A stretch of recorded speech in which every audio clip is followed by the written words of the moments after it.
As feed enters the rumen, you have a host. So when VFAs are produced from byproduct of fermentation within the rumen, they're absorbed into the rumen wall. So the rumen wall absorbs them to help buffer the rumen pH, to help bring that pH back up, get rid of that acid load. Those VFAs go to the liver.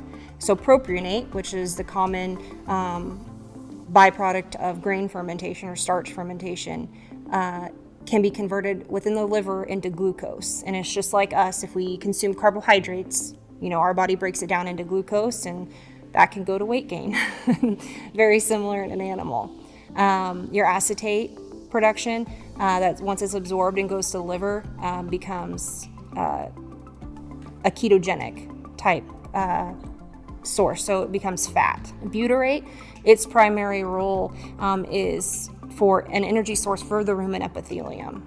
So it doesn't really make it to the bloodstream or to the liver of the animal. Some does, and it's ketogenic, so it becomes a fat source as well. But its main utilization is before it ever even hits the blood. It nourishes the rumen epithelium.